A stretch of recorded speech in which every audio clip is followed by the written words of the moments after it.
that was fun. All right, good evening, welcome to the study session of November 25th. Mary, you do a roll call, please? Yes, I will.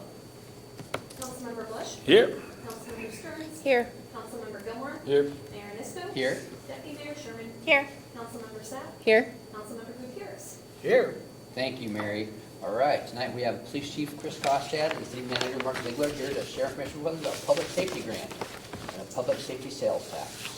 Yes, I'm going to start off, we'll probably tag team a little bit, because the Chief and I have both been involved in some of the webinars and information that CJTC and AWC has put out about the new legislation from House Bill 2015 this past legislative session.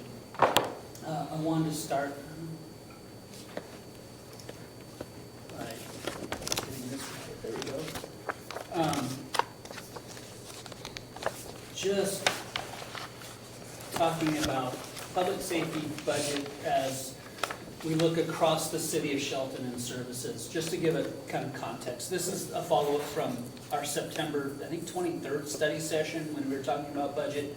And, you know, and a lot of the discussions we had from back in May about levels of service and what council's expectations are as far as levels of service and options to supplement or discuss how we offer services across our general fund. Two of these major services or systems of services that we provide are public safety and then street and transportation services. I've lumped public safety kind of into, or lumped many services the city provides into this public safety discussion just because they're intertwined, not only because of the service we provide, but also because of funding.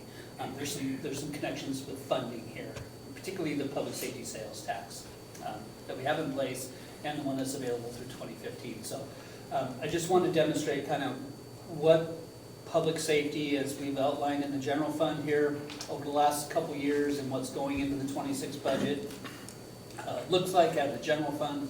So you'll see, I start with municipal court functions back in 2024, so I've got a column for 2024 actuals. This is actually what we spent in that calendar year, not necessarily what we budgeted. The 25 budget amount next to that in the next column, the 2025 estimated expenditures amount, so that's as of the September financial status report, what we anticipate year end in these departments and what we budgeted for 2026. So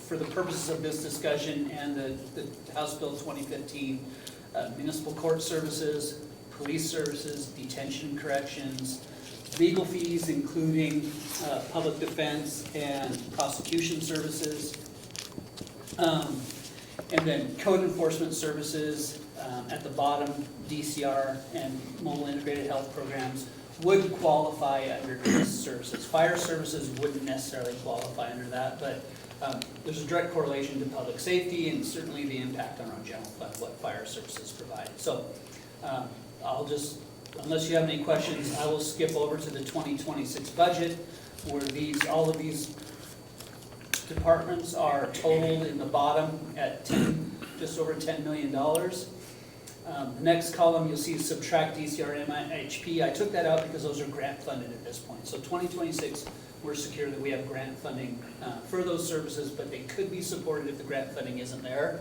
with public safety sales tax funding. But for this purpose tonight, I took that out.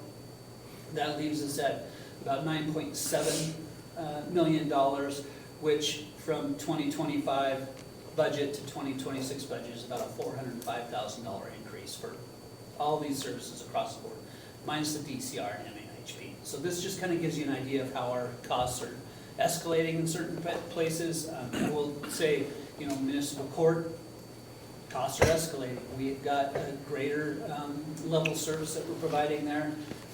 We've got state laws that are dictating how we provide services, now going to all digital or paperless services. We have escalating costs for employment costs, a judge's contract and things like that. Obviously in the police department, maintaining a strong police force by compensating our current employees. adding services like another police officer in the coming year, and then any other, we have additional funds in there to cover MACECOM expenses. And those increases as well as any other operating costs that have been determined for the next year. Detention corrections, that budget remains the same from 2025. As you see, 24 was about half of what was budgeted. We're anticipating getting closer to that in 25, and by talking to the judge, our court arraignments are well over 100 each Wednesday these days. So that means more people are gonna enter detention and corrections programs. So we have carried over the 25 budget to 26. Our legal expenses budgeted about 76,000 over 2025. This is from public defense, prosecution, but also some of our general legal fees too. As we adopt new codes, new regulations, there's a pretty significant amount of legal review that goes into that. Fire services, that's direct collection from what Central Mason Fire would collect if the city was annexed into the district. So their property allocation for RLA is transferred to them. We also pay for half of apparatus that, like ladder trucks that would serve a municipality like this. We have services for the building that we're required to provide, and then the EMS levy that is allocated within the city of Shelton property owners just transferred over for EMS services to Central Mason. Code enforcement services, 171 was budgeted in 25, we're anticipating 176.5 approximately there. Animal control, 235 up to 239 in 2026, and then again the DCR and HPD programs.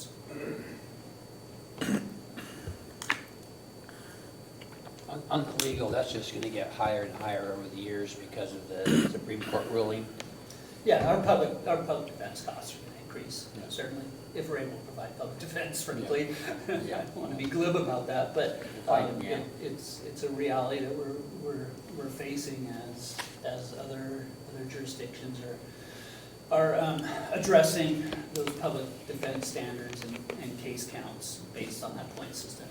Luckily enough, we have a public defender that is local and has been committed to providing these services around 8 years, but he has to maintain a staff as well, once he's able to provide that service. So this is a 2-year contract. Frankly, I don't relish the time when we have to go back out for an RFP for those services again in the near future with how competitive the market's going to be across all jurisdictions in the state of Washington. One of AWC's legislative priorities is to continue lobbying the legislature for assistance along those lines, and whether it's addressing the case count or distributing some funds in order to help offset public defense, or providing more incentives to get public defenders in the system.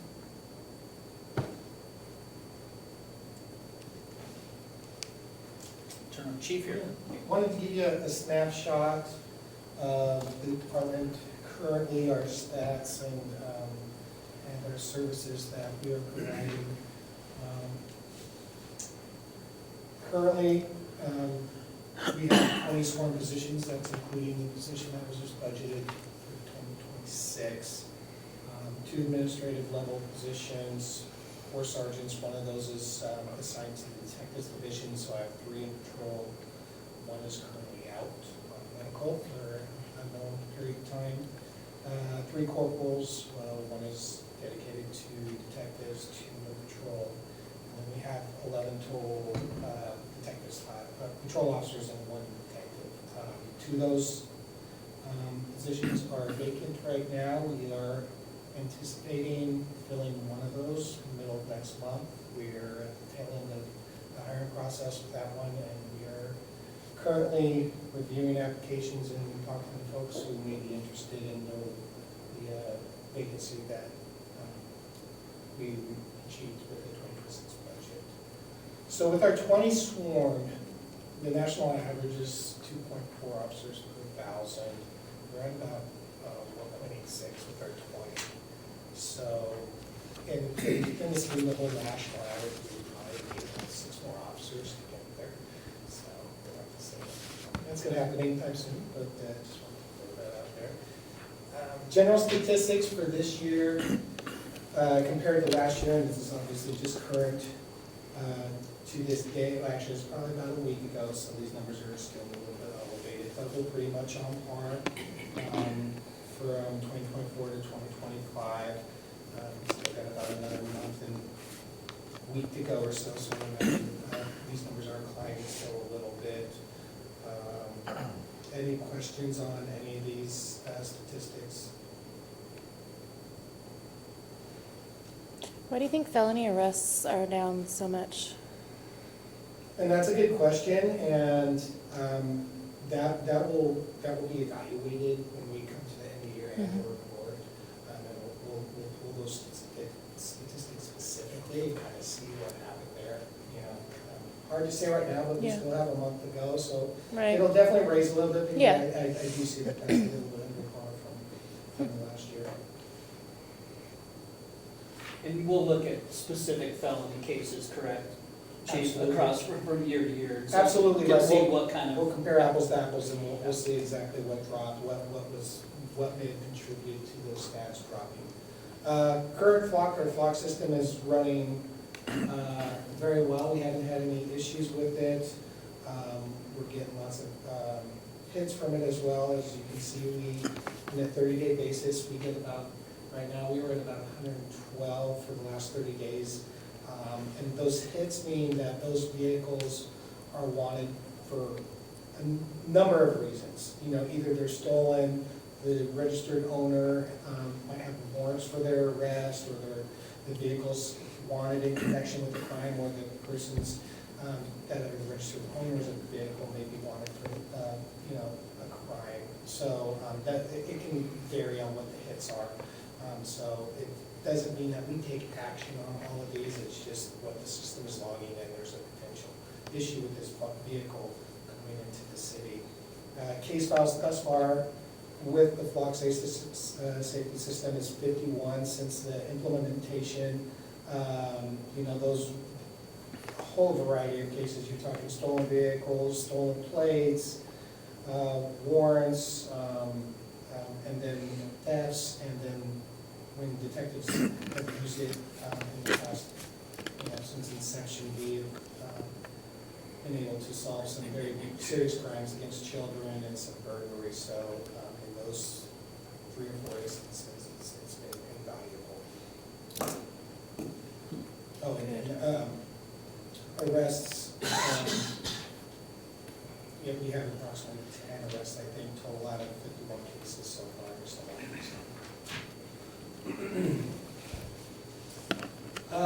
Public camping enforcement. We've gone at this very steadfast since the council approved this ordinance.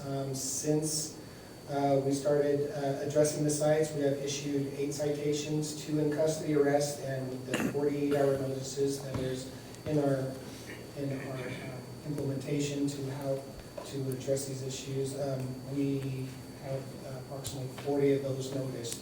So what I take from those numbers is most people are complying with our advisement that they need to go somewhere else, and we've only had to issue citations or arrests 10 times. The list below contains all the camps that we have cleared so far, and the number of camps within those locations. So we have cleared, I believe it was,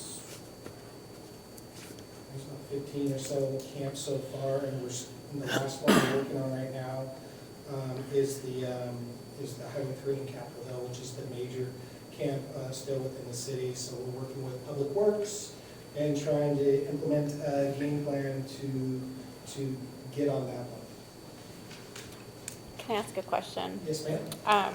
For the 48-hour notices, so let's say you give them a 48-hour notice, What is the rule? Because I've been told that people are just literally moving right next door, like moving a few feet away and just saying, oh, I moved. Well, a few feet wouldn't really necessarily change anything with the 48-hour notice, but if they moved substantially to a different location, then that could potentially reset that notice, depending on your distance. But if they just moved a few feet or a few yards, I would not take that into compliance with the 48-hour notice.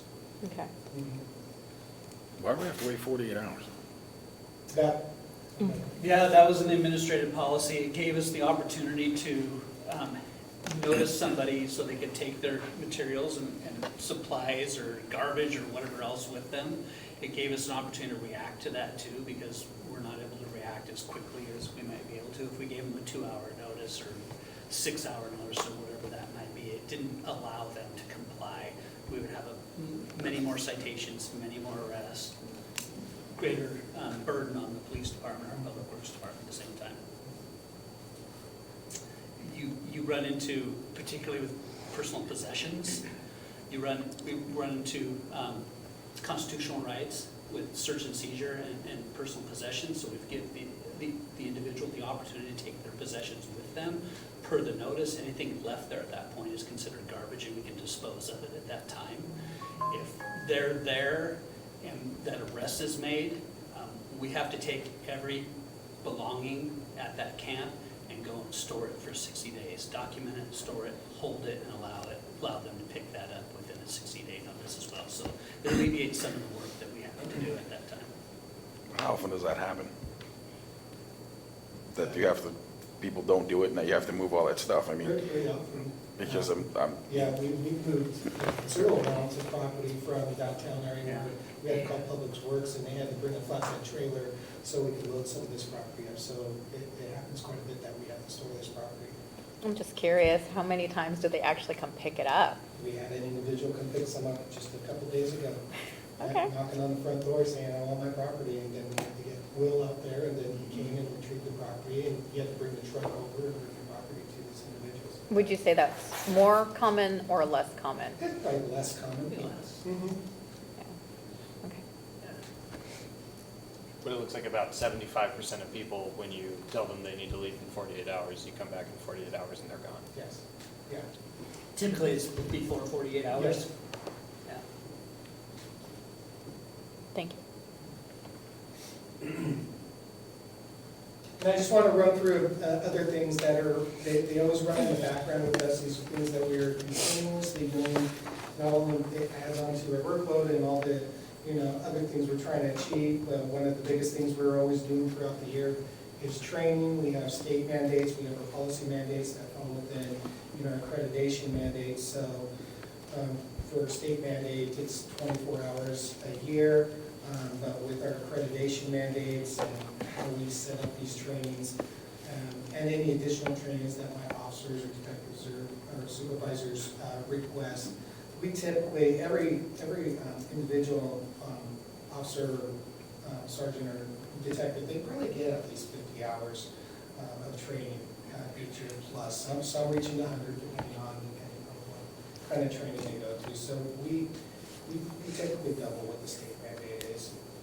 So that's always ongoing, it's always something going on. Administrative duties, again, we do a lot of internal training, there's a lot of checks and balances we have to do when we conduct our internal training due to our accreditation standards. There's lots of documentations, and there's lots of internal audits and data entry, and the thing about, and I've said this before, we are a small department, so there's no officer there that their only job is to go do patrol. That's not feasible in my department. Everyone has a couple extra duties within the department, and those stay there as well for us to go out to the field.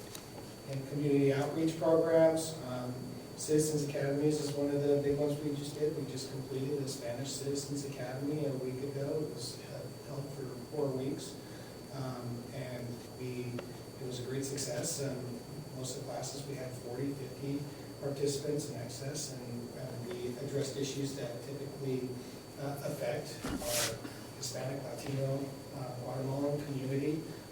And I think it was a great success. And I can't wait to actually share some more results from that. It just ended, but, that was something we just completed. We also get a lot of requests from the school to show up and come do some presentations, talk to the kids, read a book, not uncommon at all. And again, we have community events throughout the year.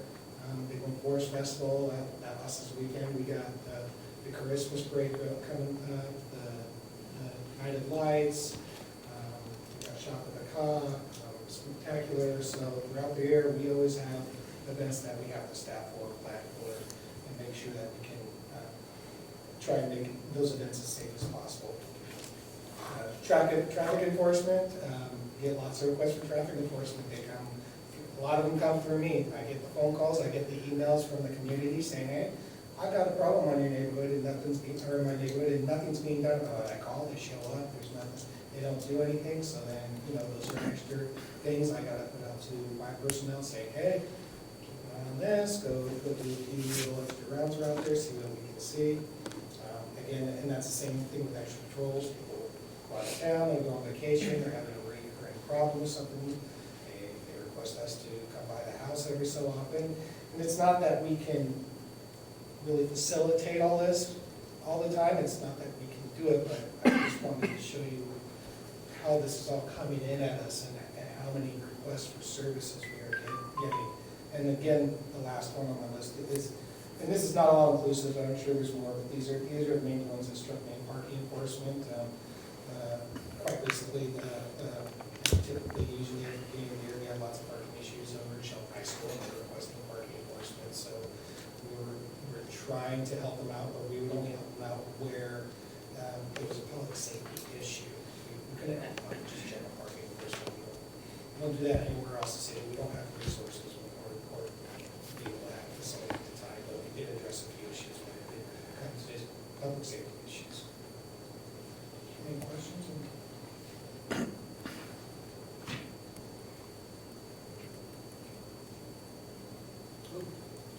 Back up.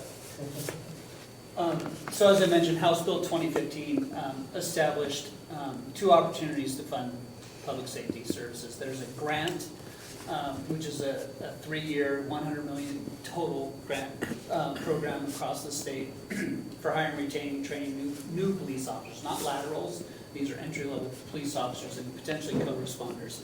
That grant funding cycle started July 1st, right, Chief? Right. July 1st of this year. So it has already started, and it's off and running. And then the 0.1% local sales tax that adds to local jurisdictions' opportunity to institute that for, again, public safety, criminal justice needs. And there's really, like I said, the sales tax, it's a bit broader of opportunities. You can fund services that may, like I said, MAHP, co-responder services, services that intend to reduce homelessness or substance abuse. It can be for defense or municipal court services, prosecution services, as well as directly in your police department as well. I will let Chief talk about these requirements, because there's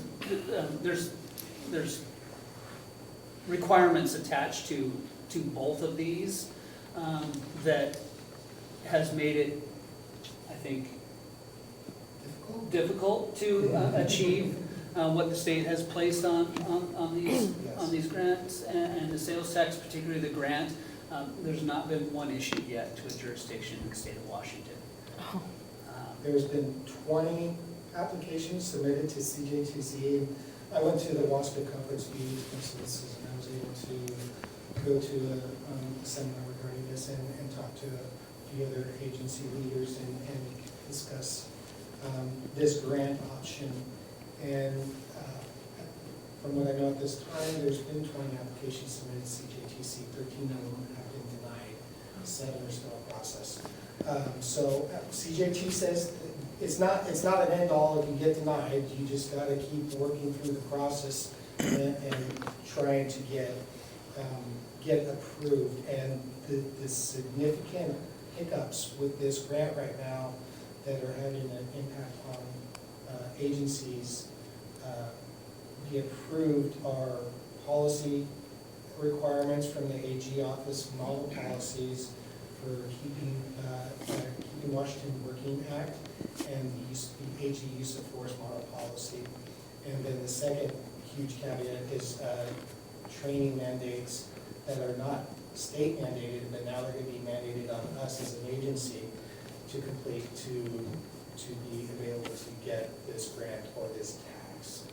So those are the huge things that are stumbling blocks for us. Potentially for us, we have adopted a use of force policy. Let me go backwards. Our policy manual is managed by Lexipol. Lexipol policies are vetted by attorneys that give us suggestions on what kind of policies to implement, and they come out with updates and recommendations, and they'll either say, yeah, this is mandated by state or federal law, or this is a discretionary, or this is a best practice. So we have different options when new policies roll in. And when the AG's office, this is about I want to say a couple of years ago, and I don't remember specifically, came up with a new model use of force policy, we did adopt what Lexipol suggested us to do because it was going to be state law. So we did mandate those changes. However, I'm not fully sure if our policy meets the suggestions by CJTC for our policy to be. I can guarantee you when it comes to keeping Washington Works Act that we do not fall in line with the AG policy model.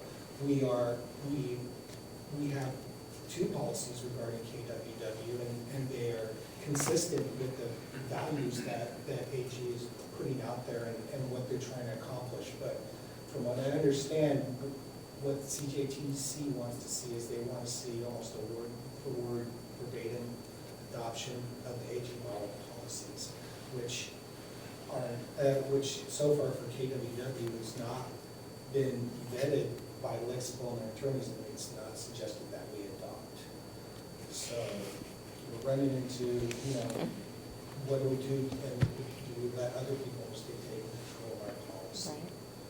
So, Those are some kind of roadblocks. You'll see this slide talks about eligibility, and so one of the public safety sales taxes must be adopted to be eligible for the grant. The city, a constituency, the residents voted for a public safety sales tax in the city of Shelton some years ago. Again, the grant, $100 million, 75% of the salary is covered through the grant, 25% is the local match, a maximum of $125,000. So there is some skin in the game, if you will, from the city of Shelton. It expires in June of 2028. Again, as Chief said, the policy and training requirements must be met to obtain the grant.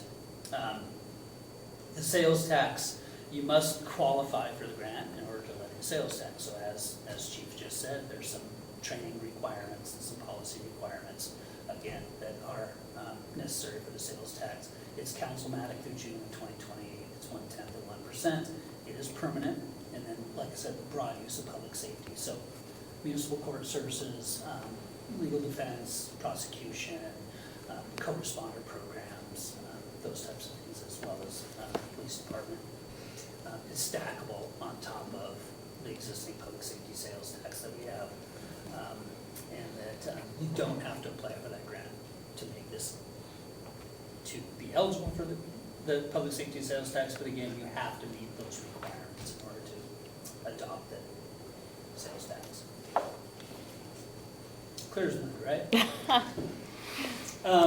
This talks about a little bit about the sales tax opportunities that are in place in the state of Washington. The middle one, 8214-450, is the one that the voters elected to adopt in the city of Shelton, 1/10 of 1%. The yellow below is the one under House Bill 2015.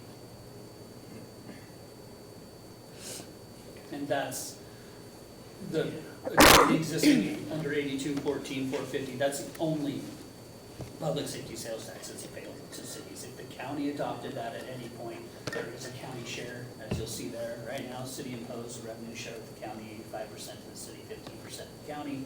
If the county imposes it, it's 60% to the county, 40% to the cities that are incorporated within that county. The city of Shelton is the only incorporated city within Mason County.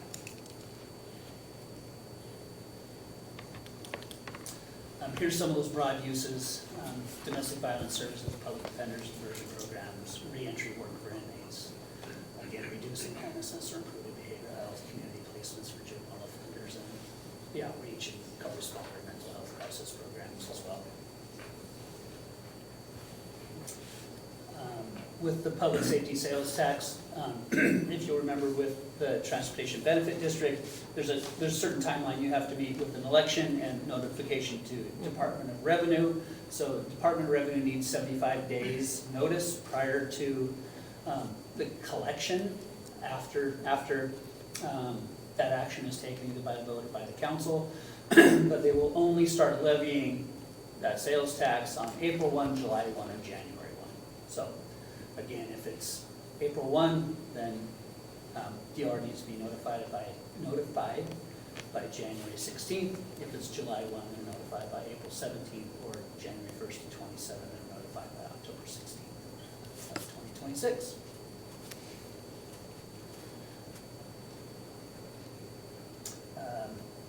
Next slides talk about the grant a little bit. This was kind of captured on 3 slides ago. A little more information. Chief, anything else? I did want to add that the grant expires in June 2028. We're already 6 months into the grant phase. It's gonna, if we went down that route, it will take us, I would assume at least 6 months maybe to get an approval, potentially. It depends on our timing. And then with that, we're hiring a new entry-level officer, which means now that we have an entry-level officer, that we have to send them to the police academy. They have to go through training. And then once we receive them back, we probably at best got a year left on that grant with the new officer. And then we're looking at, are we able to afford this officer after this grant is there's a amputation this has on the city. Yeah, I think sustainability is the major issue there with the grant. Make this commitment to an individual or multiple individuals they're hiring new, and can we, as the first slide demonstrated, we're already seeing a $40,000 increase from the 25 budget to the 26 budget for public safety. Can those positions, that position be maintained long-term after the grant expires? And there's no indication from CJTC, despite the issues with people getting, with agencies getting approved, that they're going to extend it. Right. There's no indication that they're going to do that yet.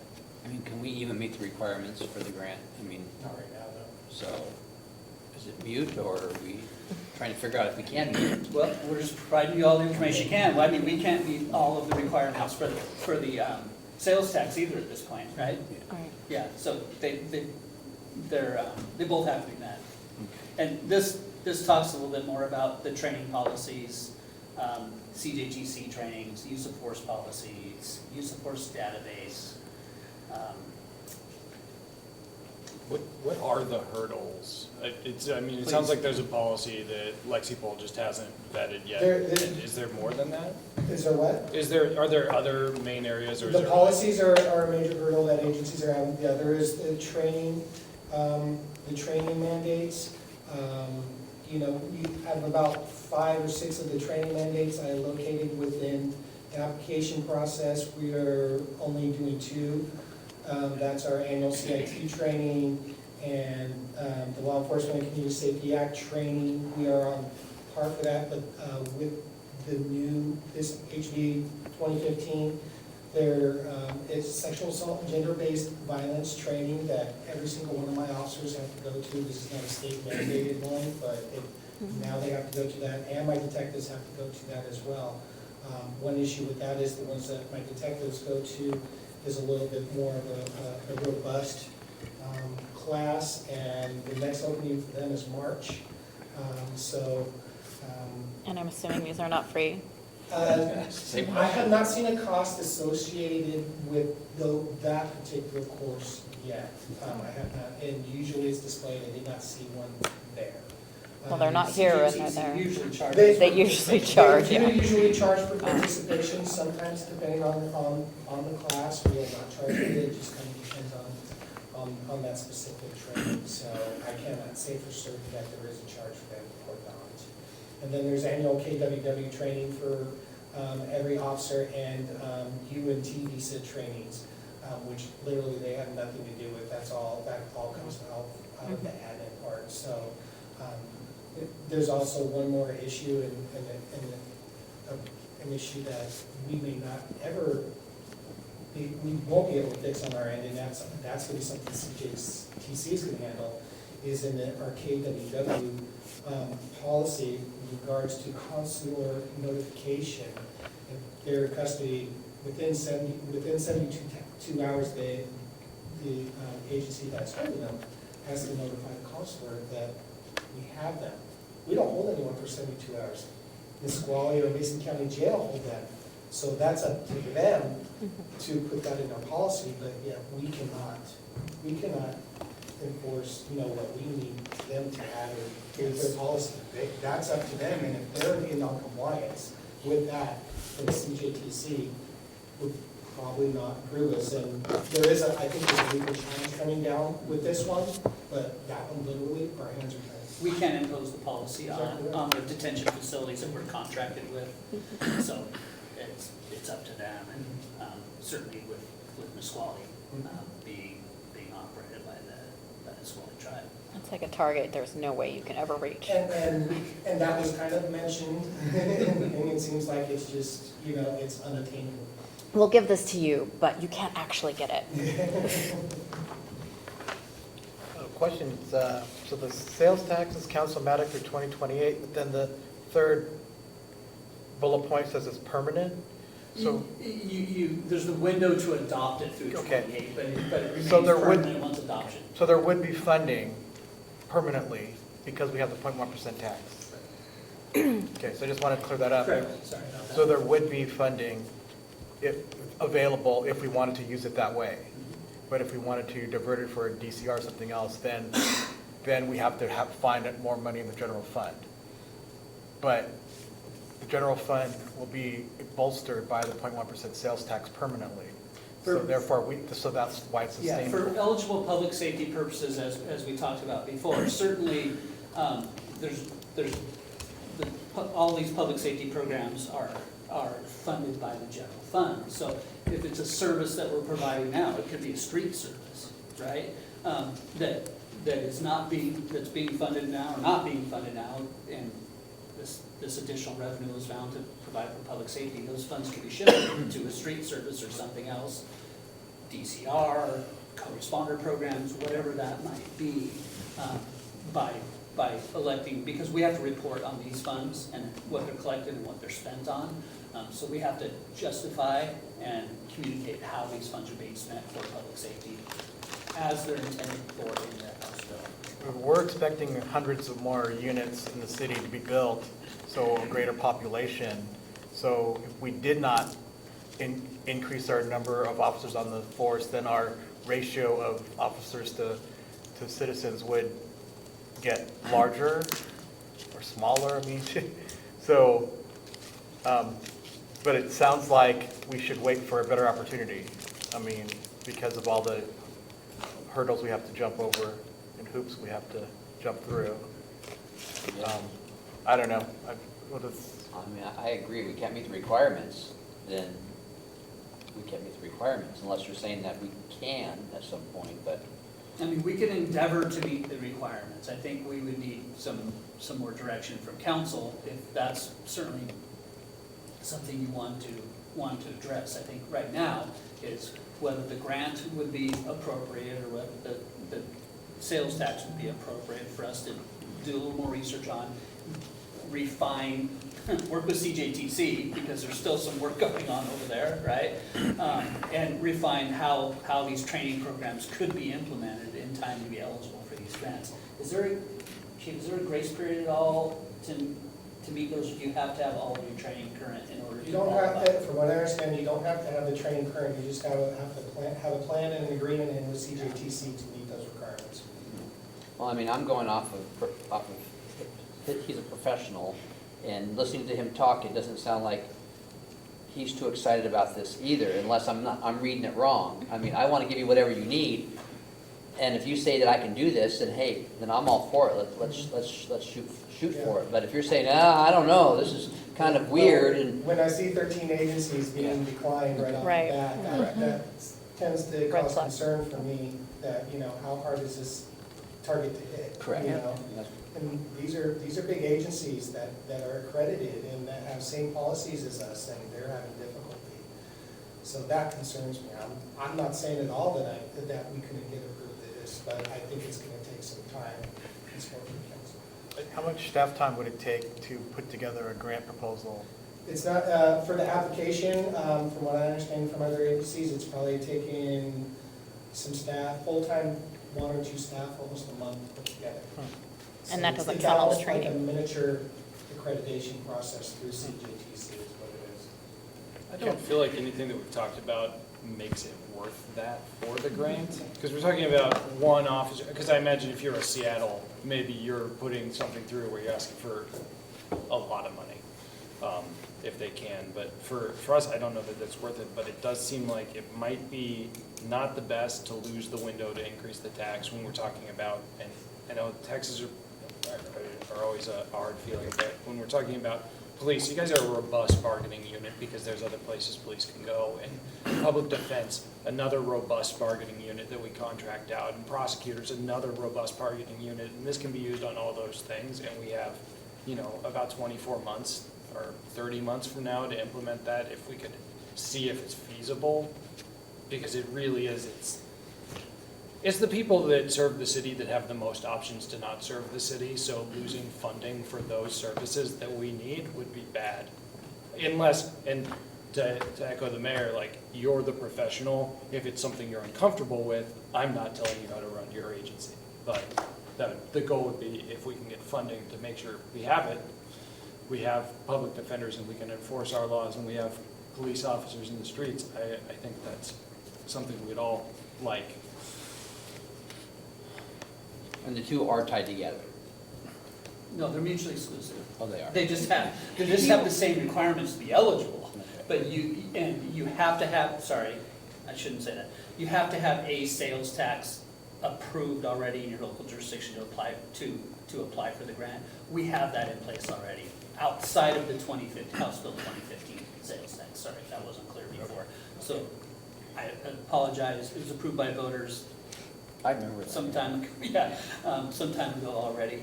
The first one, under 82, 13, 450. So backing up to where you said that the county can also impose the safety tax, correct?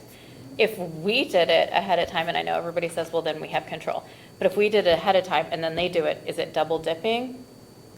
No, we've already done it. Or does it increase again?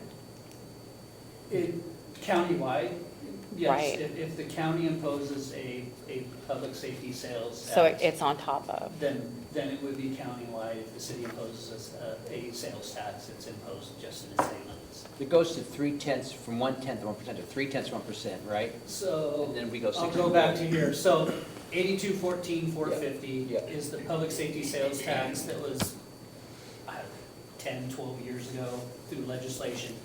That's the 1/10 of 1% that the voters in the city of Shelton approved. That is an 85-15 split between the city and the county. If the county elected to add another 2/10, which would be the 3/10 total, it would be split 60-40. That is separate from 82-14, 345 under House Bill 2015 that you see on the bottom. So those are mutually exclusive. The county could elect to adopt the commission, not councilmatically. Mhm. The 1/10 of 1%, the city could elect to do that as well. So then essentially it would go up twice. It's not one or the other. It's, Yeah, each jurisdiction is imposing the 1/10 of 1%. Yep. Again, we've already done that, the city, the voters. We did it under 8214, Yes, 450. yes. Yes. So if the county did it, went out to the voters for the same thing, then it's the 60-40 split after that. Under 8214, but under House Bill 2015, they They can can do do, it. as a commission action, the 1/10 of 1% countywide. The city council could do 1/10 of 1% Got it. within the city's jurisdiction, within the city limits. And that would stack to 0.2% within the city. Within the, yeah. That's what I was trying to get at. Correct, yes, absolutely. Yeah. Off subject, Chief, where are we competitive-wise salaries with our officers between here, Olympia, Tumwater, Mhm. Bremerton? I think our total compensation package is doing very well against the other agencies. We just had negotiations last year, and with our comparables too, I think we were on the high end of our comparables, so. And I always tell my staff, look at other agencies, look at their agreements. You guys are sitting very good with respect to the benefits. With our comparables. With our comparables, Yeah, correct. exactly. right, As you right. know, we compete with the South Sound, Puget Sound Yeah. area that is very, very competitive Yes. between all of those governmental entities, between Olympia, Lacey, Tumwater, Thurston County. There's a lot of competition, and we've talked about that through the budget process, and certificated professional staff and recruiting and retaining employees in that market is difficult. We can't use them as our comparables. We just can't keep up with the Joneses, if you will. I was just trying to get at to see, are we gonna Yeah, be, we use Chehalis. the next few years, are we gonna be, losing people for higher salaries? So, I mean, there's always that potential. We may have an officer meeting next month, potentially, so. It's not always salary It and is not. compensation, right? There's other factors, particularly when you're dealing with law enforcement. Yeah. I've learned over the years, it's a stressful job.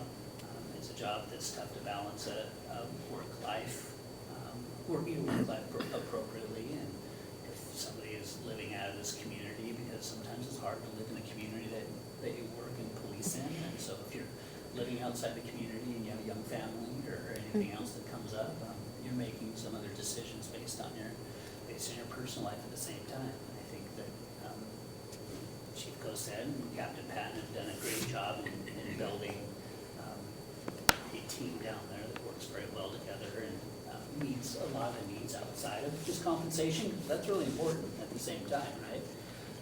That we try to do throughout all of our departments here, but sometimes you just can't compete with maybe being closer to home. Do you know if Sheriff Sperling has any ideas about this grant? I had not spoken to him about this one.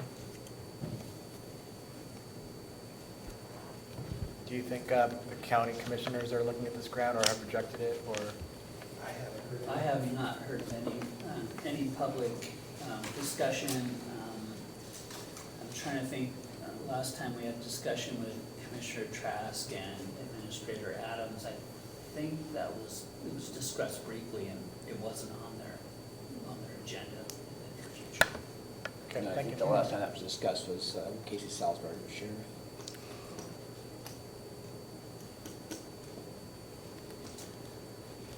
I think that is the last slide we have for you this evening, so, I guess if I could sum it up, I guess, there's certainly concerns about the workload and the requirements for both the grant and the sales tax. But there's some interest, I guess, if there's head nods or verbal, that you would like us to put some more effort into the sales tax requirements and what it would take to meet CJTC and AWC's requirements, particularly handed down by the AG's office. And then would you like some more details around that? I want to give him what he needs. Like I Yeah. said, he's a professional. If he thinks he can accomplish it, like you said, this is a 3-officer program, right? This, That's a 3-year program. 3 year, you can apply for 10 officers if you want. but it was up to 3, wasn't it? But- Wasn't this the bill last They've year? never given No, an no, I indication don't on how think many so. officers. Okay, I thought it was 3. I've never seen. But it's 25%, so this slide again, it's 75% of the salary is covered within the grant, right? 25% is the local match, it's a maximum of 125 funding per position, which I don't think is an issue with the entry-level police officer, at least to begin with. Because, I mean, he says he could do 6, we could give him 3 under this program. I mean, Under the grant, yes. it's a limited term. I mean, I'll speak for Chief here, he can, I don't frankly think the grant is viable and sustainable. I think when you're looking at this expiring in June of '28 and having a year to get somebody on board minimum, maybe, maybe longer, without having sustainable funding at the end of that, I don't know how successful we'd be in recruiting somebody under this grant. Just because I'm making a commitment to an organization that my position's grant funded. Great, I can get my foot in the door and get through the academy, but is that truly who we want to enter into the Shelton Police Department? As somebody that's getting their foot in the door to move on when the grant expires. I might be speaking for the chief out of turn here, but that's my opinion. I think that the sustainability of funding for police officers specifically is my greatest concern, and having that horizon in '28 is again a concern. We're talking about the escalating costs that we're seeing. I'm going back and forth like 8 times on this now, so it why we're here doesn't, tonight. doesn't sound like our professionals want to move forward with this based on the requirements, the longevity, the sustainability. So, I mean, if that's the impression that I'm getting, then I wouldn't ask you to do that. I wouldn't either. I I mean, think you've put a lot into it already. I mean, I'm all for looking for revenue sources so we can have more police and more services. But if it's gonna be a waste of time and complicated and not work, then I don't wanna make you go through that. I mean, that's why I'm going back and forth here. I wanna give you what you want. It doesn't sound like it's gonna work. And I'm not necessarily worried about the workload. It's very similar to accreditation. I understand what they want from us. My bottom line, or what I'm looking at, is if we're gonna spend the time and invest into this process, let's get something that's going to last longer than a couple of years. Let's make it something that's gonna pave the way for the future here. Let's make it count. Okay. So sales tax or nothing? That's what I'm. So out of the grant, direction is we're not comfortable with the grant right now? I think even if we wanted to apply for the grant, it would take a whole month of someone's administrative time. And I don't think as long-term, this is the right program or fit for us. So as much as I'd want to add another patrol officer, I don't think this is the right fit. Correct. Lindsay? When I came in tonight, I was actually really hopeful about this, but after hearing the time frame and the requirements, I have a lot more concerns than I do confidence. I personally don't feel comfortable changing our policy just to meet these requirements, but again, I would refer to you and what you feel comfortable with. So I'm a little more reserved tonight, but I'm open to discussion. I'm on the board for Crossroads, and so I know when you apply for a grant, how they play with the puppet strings, right? You got to do this to get this. I totally get it. And so I agree. I don't, thank you for bringing us the information, though. Yeah, I think you've said everything there's to say about the grant. It seems like it's not super feasible. Yeah, I agree, yeah. George? I agree. I definitely don't like the idea of somebody else setting our policy based upon no knowledge of our community or anything else. And I think, Chief, you know better than anybody else, if this is something that's viable and this is something that you're really going to be able to get done. And if you're just going to be spinning your wheels on it, it doesn't make any sense. Right. So, next option. All right, the 1/10, where are we there? We're doing this separate, right? That's Yeah. fine. I thought we were. Okay, I think we have the opportunity to, if you don't mind me jumping in, we have the opportunity to monitor this and how the CJTC administers this with other organizations. Yeah. Because we do have a little bit of time. I mean, we can we can wait a little bit, not dive in head first and kind I like that of stay idea. spin our wheels. Yeah, I don't want to, I like the idea of coming back to And- this. And Yeah, see yeah. how this is administered with other jurisdictions, monitor this, talk to some of the other jurisdictions that are maybe finding success or meeting the needs and learn from those experiences at the same time. And then bring that back for further consideration.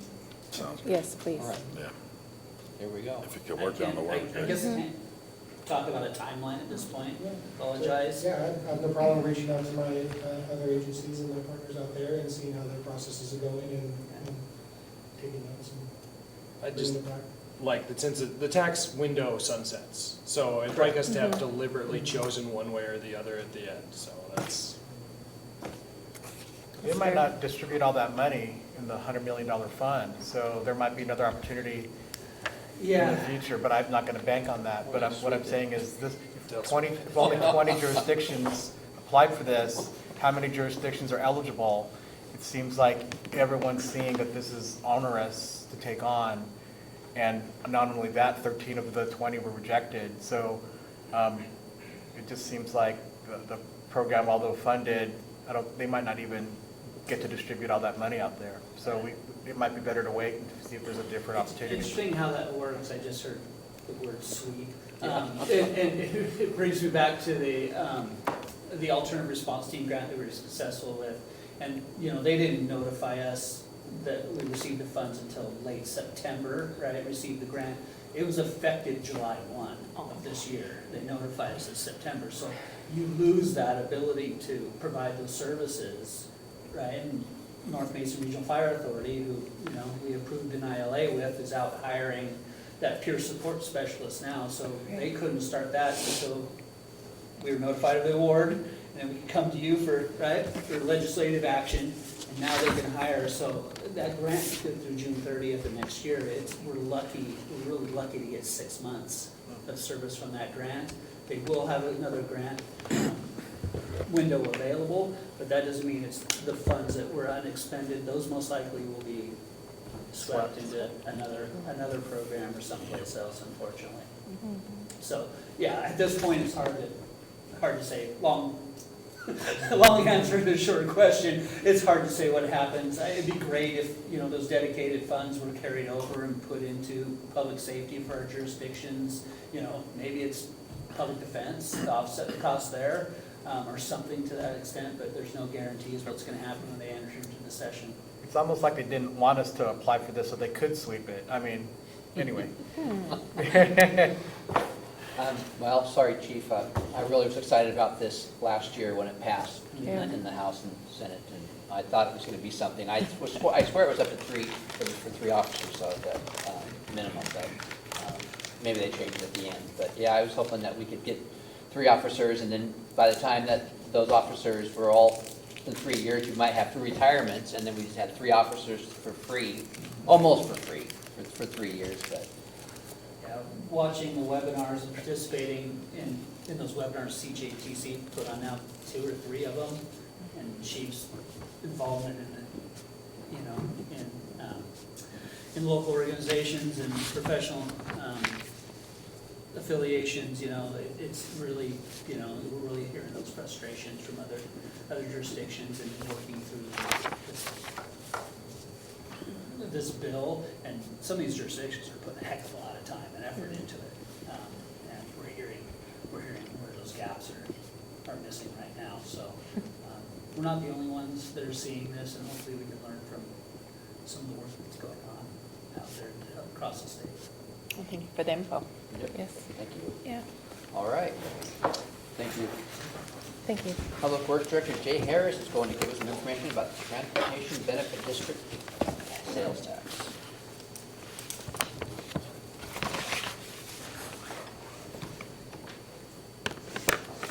Good evening, Council. I handed out some information to you, a larger spreadsheet, 'cause there's a lot of numbers on it. That will be at the end of my presentation. We'll get Mark. It's thinking. It's thinking. Want to talk about police again? That's where we're at. Hey, look at that.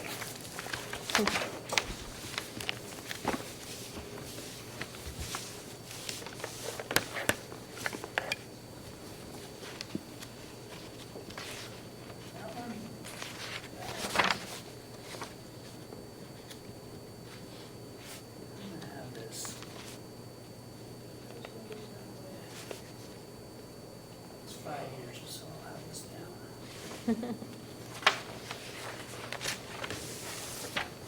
So, first slide here, a couple things on there. We actually found a picture of the Rockdale Road paving, which was done pretty recently, that was at the top there. That was through some federal funds. Safe Routes to School, that just went in, last year, a bunch of different sites.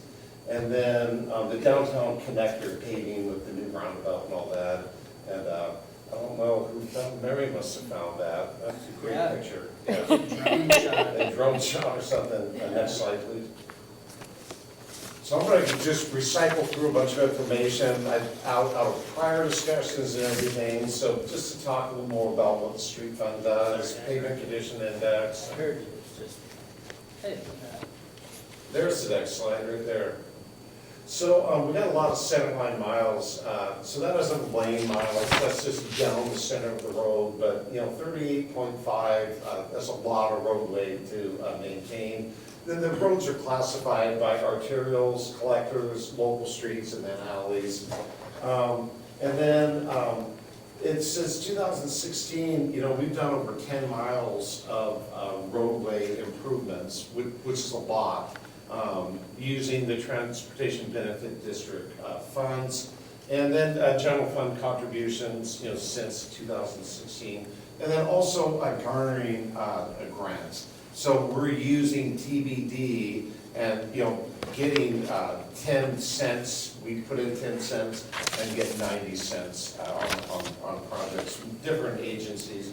And then Cascade Natural Gas went around the city, put in a bunch of gas lines, and we had them do some chip sealing and some other things where they were all over roads that were a little newer, and so we had them do some stuff. And then the sewer info and infiltration project, that was before my time here, but there was significant pipeline projects that also paved a whole bunch of roadways. So it all added up to over 10 miles, which was a good thing for the city.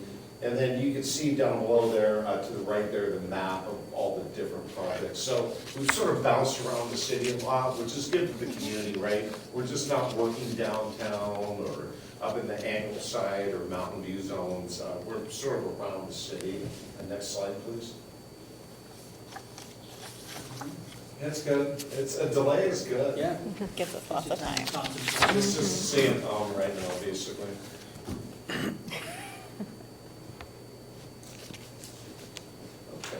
It's gonna go twice now, careful. There you go.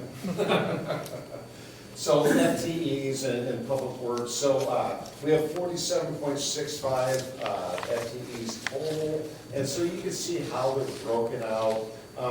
We got the general fund part of us, and that's public works admin and engineering, and we have the SMPD rec and parks, facilities, some community center stuff. And then the general fund, parks and facilities also, that's just a small portion. But the street fund, you can see there's 4.65 people. This is the largest asset in the city by value, tons of center line miles. And we don't have very many people in that fund, obviously. So, and I never did a comparison on lane miles versus street fund people, but it'd be interesting just to see where we're at. And that hasn't increased any since I've been here. I don't know if it's decreased over the years. It used to be, the general fund used to fund the majority of the street fund back in the past, right? And anyways, the general fund is just not keeping up, with the different revenue sources over the years. And we're looking at, at gas tax and sales tax and that sort of thing. Next slide, please. So some of the things we do, street sweeping, you've seen them around a lot. This is leaf season, and they're happy that it's almost done. A lot of roadside mowing during the summer, snow removal during the winter, the traffic signal maintenance, got a lot of that going on. Potholes this time of year, we put cold mix in them during the winter, and then we go back and we have to pull that out and then hot patch them during the summer months. But Anyways, we can't hot patch during the winter because the plants are down for maintenance, the hot mix plants, and it's a long drive to go get it and come back. You know, there's water in the hole, all sorts of issues, so we do temporary patching during the winter.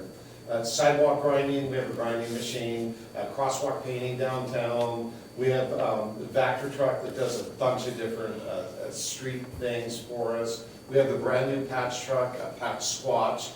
And then we do grind and inlays. We do smaller projects in-house. We do small grind and inlays, small overlays. We don't have a paving machine and larger rollers and that sort of thing. Next slide. And then some of the capital projects, downtown connector, a couple slides there on that. The Brockdale paving, that's the finished product. That turned out pretty good. Western Gateway at the top here on the railroad, that was a great project. Parking lot right over here, highly successful. You can see that was 13th before it was chip sealed, and you can see it was a well-needed project along the hospital and all that. And then some of the safe route to school locations on the bottom. Next slide. Thank you, Mark. Absolutely. It's the easiest thing I've done all day.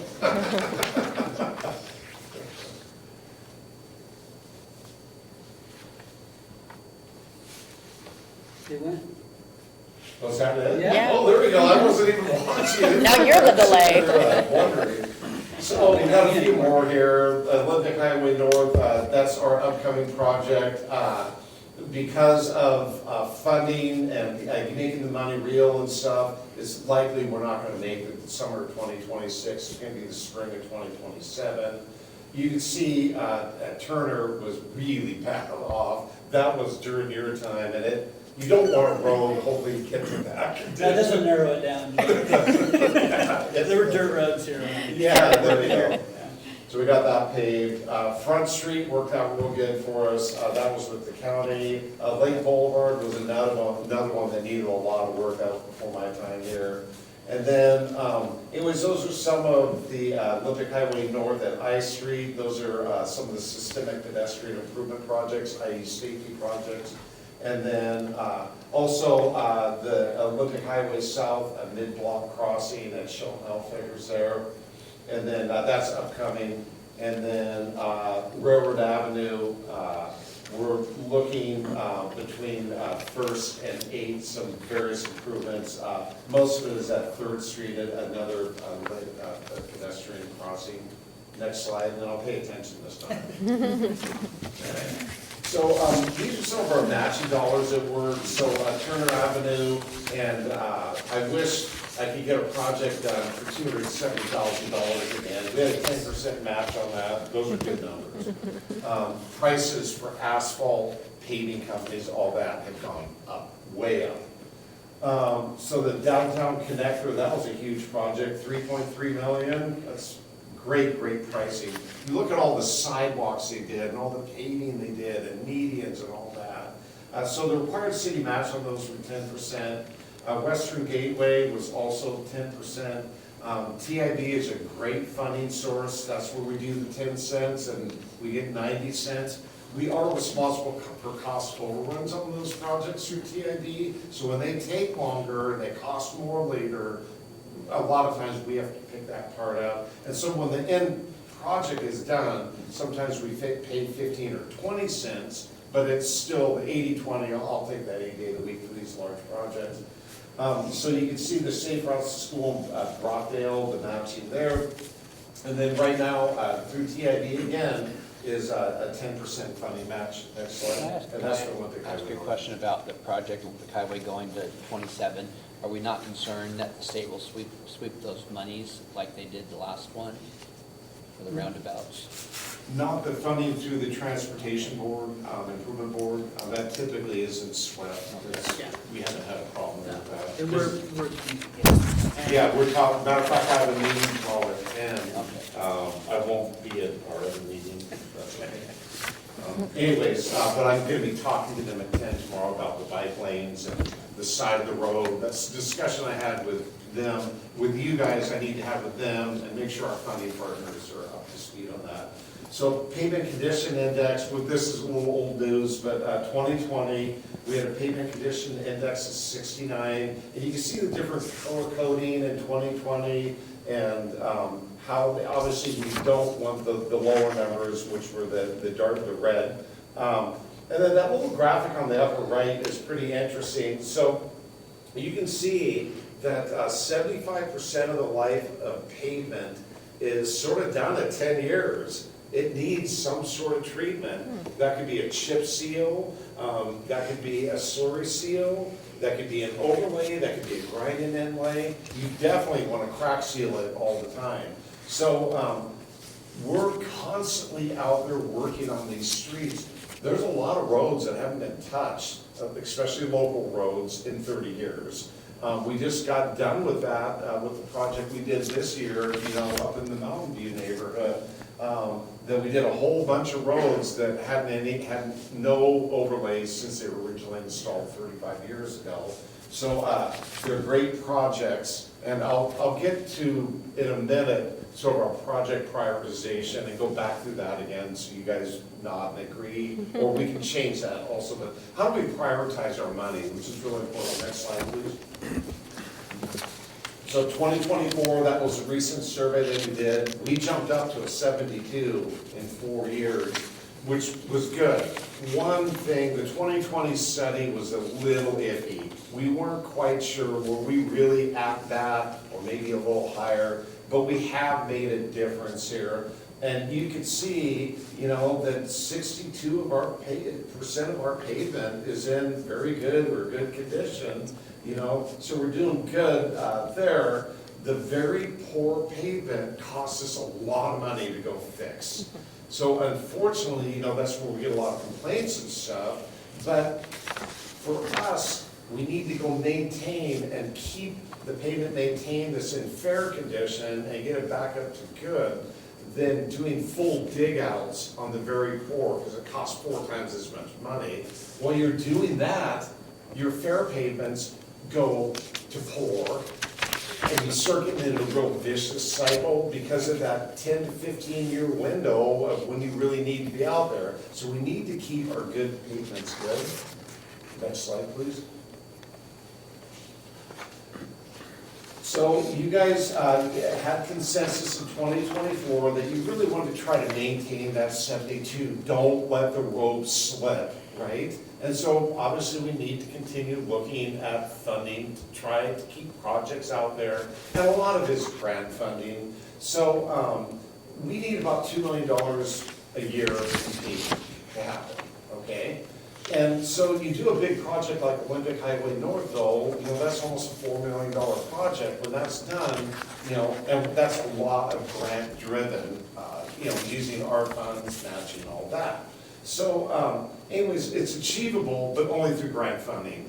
We don't have in our current CIPs, you'll see the numbers later, with our current funding that we bring in without grant funds, we're not achieving that $2 million a year. This is not going to happen. So anyways, if we don't do anything at all, though, that in the next 6 years or so, it's going to drop to 61, so it's going to plummet fast. Because we got a lot of pavement in that fair, maybe good, and it's going to start taking us down. We're trying to recover from that pavement condition index drop like that. Will take 6, 8 years to get it back up to 70 again. So it's really important just to stay on it, I guess is what I'm saying. Next slide. So here's our prioritization, and this is sort of a culmination of a bunch of different slideshows, and Mark had recommended that, and that's why I'm going a little quick too, because I value all of our time. But, so we do preventive maintenance projects on arterial and collector roadways with fair to good pavement condition indexes. Those are the ones with the trucks. Those are the ones that when you leave your local street, everybody is driving on these roads. They're the ones that are getting used the most. We really need to keep up on those, because when they go bad, like Olympic Highway North, they go bad quick, because you got a lot of traffic pounding them, right? So So then, the next would be preventative maintenance projects on local roads with fair to good pavement condition indexes. So again, you work on the high volume roads, keep up on your lower volume local roads. And then, number 3 is any arterial collector road that is in pretty bad shape, you gotta get on those, okay? Then you would go to the local roads next that are in really bad shape, okay? And then the last one is the gravel roads, unless there's like safety issues, okay? And we're slowly picking off gravel roads in the background with our paving machine. They're really low volume usually, but up on the hill, the steep road, what was the name of that road again? No, it wasn't Turner, up here on Capitol, Fogarty, it was Fogarty. Oh, sorry that we paid, yeah. Really steep, washing out every year. We were up there all the time doing gravel work, cars are having problems on it, fire trucks can't make it, that sort of thing. We're gonna go pave a road like that. You know, you have to do stuff like that. Some gravel roads don't work out very good. So then the other thing is when we're doing any utility project, we're trying to overlay the road on our way out, right? So, and we really try not to pave a road with what we call rock utilities under it. That's a bad water line, bad sewer line. We really don't want to get into that because that's a throwaway overlay is what I would call it. That eventually you got to go in there and dig that water line back up and re-overlay it again. Sometimes you're forced to do it on a road that's in really poor condition though, and it's not travelable, and you don't have money to do the water line, you've got to keep the traffic moving over it. So sometimes you do get into throwaway overlays, but I really don't want to do that as policy, right? It's like painting a Next dyed slide, car. Yeah, it's not good. Paint over rust. Right, yeah. Okay, so here's just some sort of summary statement. So it's the street is the largest asset in the city, and anyways, we need to keep up on the budget for the street fund, that's what we're talking about tonight. And then we need consistent revenue to maintain the pavement condition index, properly plan out the projects using the PCI map. We know where we're going, that's why we did that study. Every 5 years, you look at it, and it tells you where you need to be going, right? And then locally acquired street funds is the largest source of revenue for most cities in Washington, not state or federal funds. We've been really successful, though, acquiring funds. There's a need, we've done a good job of acquiring grant funds. And state motor fuel taxes decreasing. Cars are getting better mileage. They're hybrid cars. Now, there's electric cars, right? So their revenue collection that we get as a piece of our street fund is state gas tax, revenue sharing. We're not getting as much. It's slowly just staying the same or decreasing, right? And then our street fund has problems, just like everybody else's street funds, just like WashDOT is having issues also.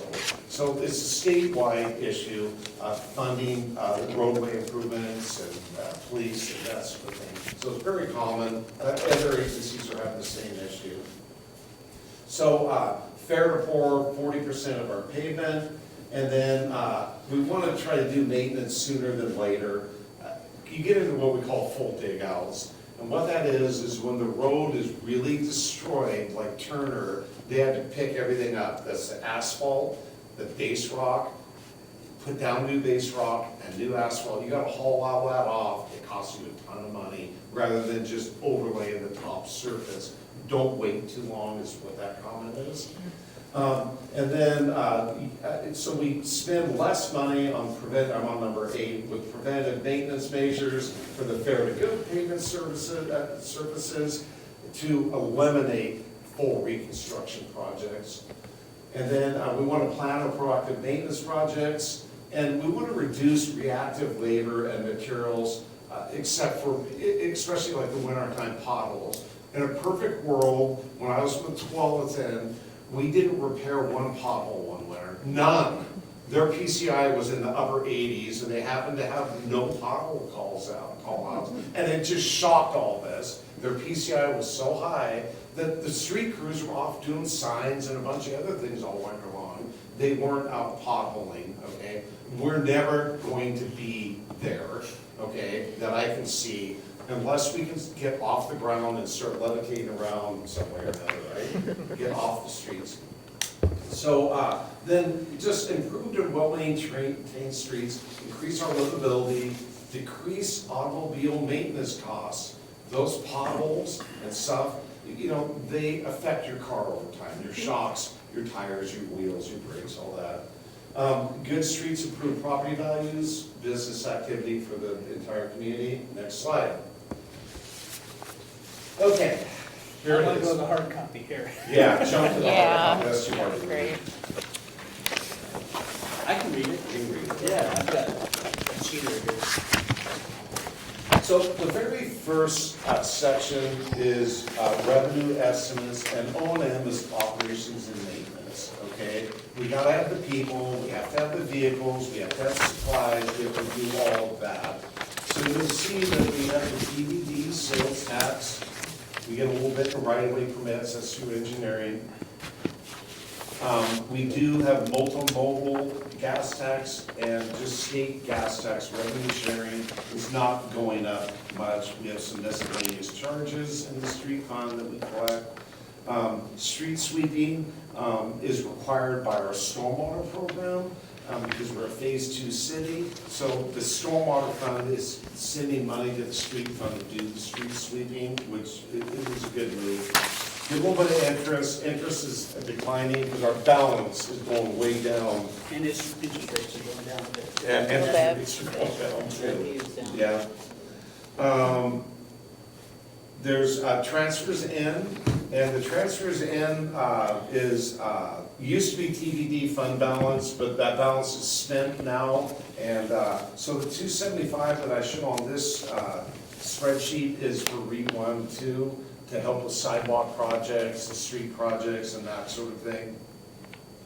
And then you'll see, and I'm more looking at 2027 here, that the transferring from the general fund in this particular model is $360,000. So on the very first row in that, the sales tax TBD in 2027, you see it jumped up, okay? That assumed a 10% increase in the TBD tax for revenue. So you can see the 2027 revenue increase the TBD tax. It included a pretty healthy general fund transfer in and a pretty healthy REIT tax dollar amount that came in. And those all continue through the 6-year plan that I show you here, okay? So you take that revenue, and then you go down below here, the revenue estimate for capital projects. And it used money from above, and it assumes we're getting grant funding and that sort of thing, and matching money and all that.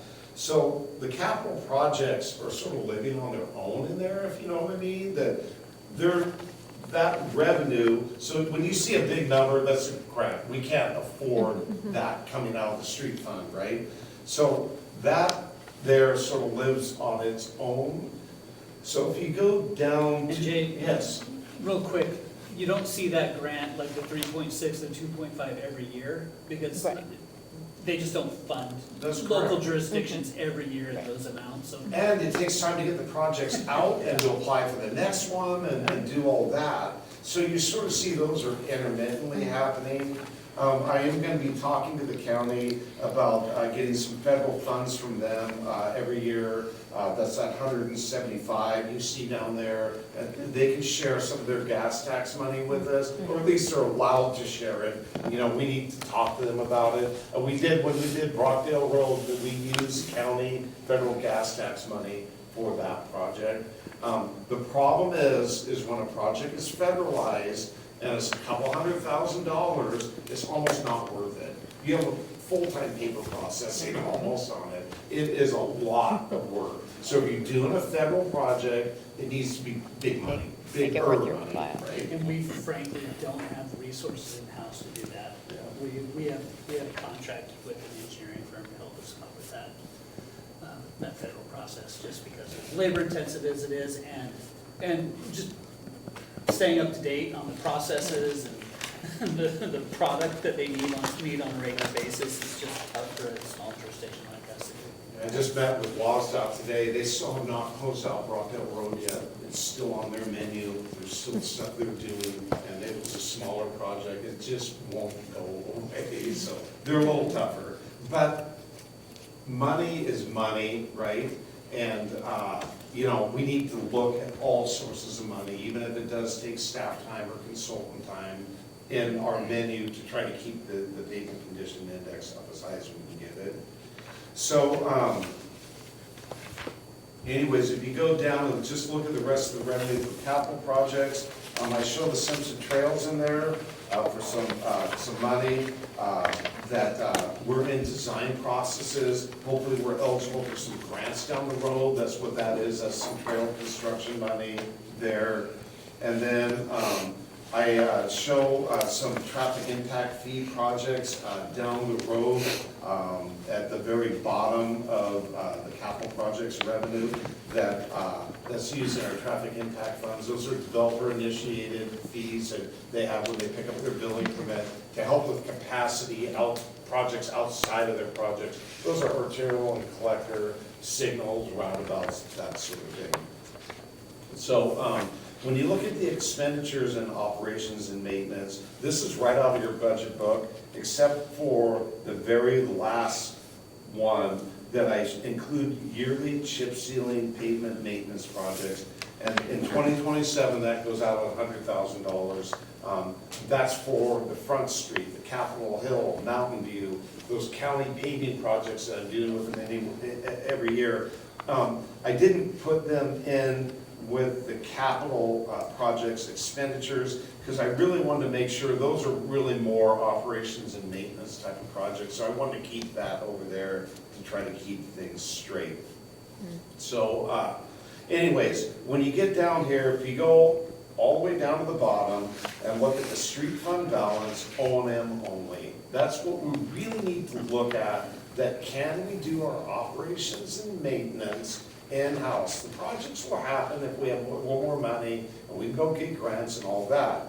But we need to run all of those services I showed you earlier. The fund has to work for that first, right? If you have additional money, then you can go get grants and do some other things. So when you look at 2027 and you start looking at the ending fund balance there, do you see all the way across, it drops some, right? But I'm still above, if you go to 2030, I show 339,639, and I show an ending fund balance of 415,903. And so I have to be, your council policy is I have to have 16% of expenditures in reserve for emergencies or whatever. This balanced, okay? I made it, I got some projects done, I'm keeping the roads maintained, but I do have a significant general fund contribution, significant REAP 1 and 2 contribution, and an increase in the tax, okay? So this is the large plan to keep running what we have going now, okay? The reserve policy is 20% though, Not the street. not the streets. So. You're right, that goes on the Yeah, utility. on the general fund. Yeah, the council adopted that at some time, I think because they ran into street fund problems, so they reduced it a little bit, to just give a little more breathing room. And who picked 60%, right? Why did, let's do 60.2, right? It's about So, 2 months, right? Yeah. 16.5%. So option number 2. So option 2, hold out the 10th of a percent TBD, okay, the additional transportation benefit district sales tax. And so it's the same spreadsheet, but that revenue source was just pulled out. And so if you look at the ending fund balance, okay, I run out of money in 2028, and you start going negative in 2029, 2030, that's the red numbers. So without that, that's how sensitive the street fund is to that revenue source. And then the last one would be option 3. And that is where you remove the 10th TBD and you reduce REIT 1 and REIT 2, and you reduce the general fund transfer to $200,000. And you can see, I started having problems in 2027. So after this next year, we start having problems. So we're in the red down the bottom very quickly with that one. And as a reminder, 2026 budget has a $220,000 transfer from general fund to the street fund, and a $200,000 transfer from REIT to the street fund. We are limited by REIT funds and what they can use for maintenance and operations. I think it's 25%, correct? Of our total REIT balance, correct? Yes. So the remainder can be spent on capital projects, but again, we have a decent fund balance right now in REIT. We hope with residential development coming on board in the next couple of years, that may continue to stimulate, but we need to continue watching that.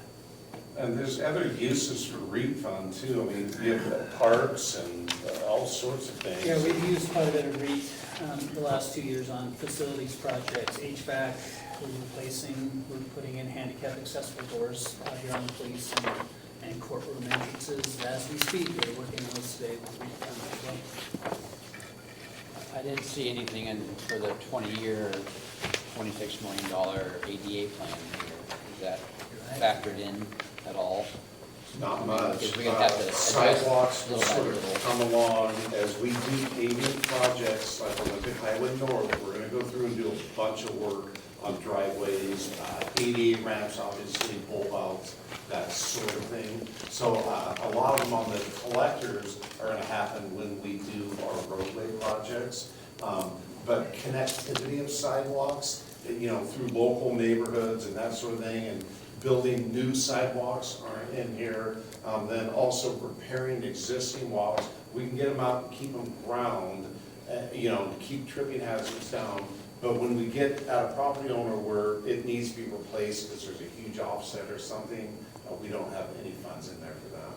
You'll see sidewalks in the third table down, it's right in the middle, and it's $360, $380 contributed annually to sidewalks after 2025. Can I ask a number question? Between 2025 and 2026, there's a pretty substantial increase in both the TBD and the fuel, the state, our share for fuel. It's $55,000 for the fuel, and it's $75,000 for the TBD. And it's not mirrored in other areas. Is there a reason?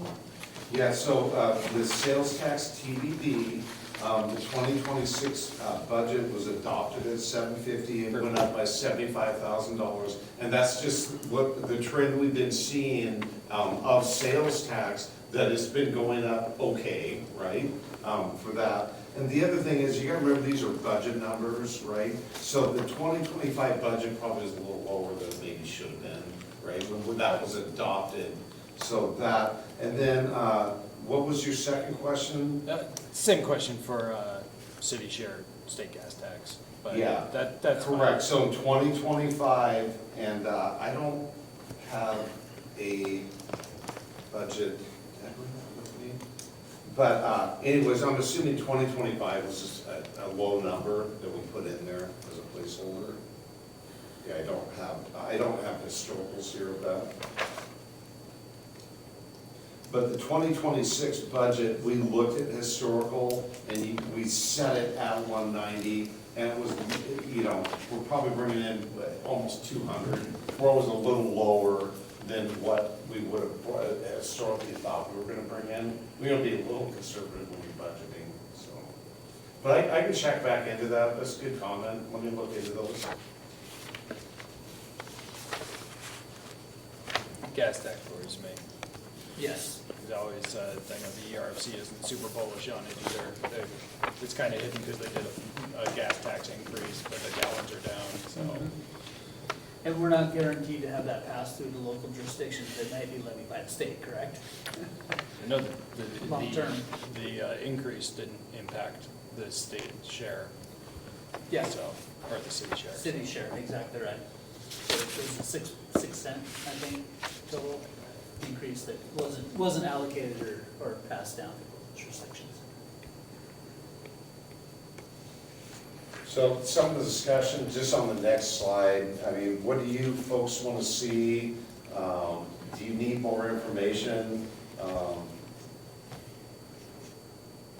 forgot. Where it is, I missed that one. I flipped too fast. So anyways, so if you're looking at the street fund, people is a large part of that fund. Even though we don't have very many people are expensive, right? And so, anyways, our priority chart is public safety is number one. So, anyways, we need to pump pothole repairs, reduce interval. We need to stripe the roads. We have to do utility locating, that's required by law. Pick up animals, fix the signs, guardrails, street sweeping, reduce the intervals on that. Have to keep our signals maintained. We have rapid flashers at the school zones that we're in there all the time working on for the school district. They're starting to age out. Windstorms, we're out there doing branches, blowing down trees, all that. We're doing roadside mowing. We would reduce it to intersections only, and then side hills and all that along corridors. You can see this on state highways. They're not mowing that anymore because they don't have the funds to do that. So, I mean, you know, we reduce services, right, from what we're doing right now. And then we have to do customer relations. We get phone calls and emails and my civic requests and all that. We have to take care of those. So if time allows, though, if we have to cut back, we do a lot of graffiti removal. The striping on the downtown parking stalls takes a considerable amount of time every year. We have to paint the medians downtown, and then permanent pothole patching during the summer. We get out and do that. It's likely we would just keep cold mixing them at a reduced interval.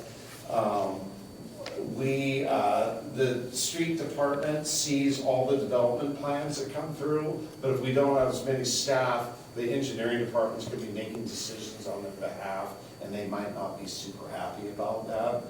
We're trying to be all-inclusive, that all team members get to see these development plans. Anyways, the shoulder rock, we go, and the roads that don't have curves, we do shoulder rock on them.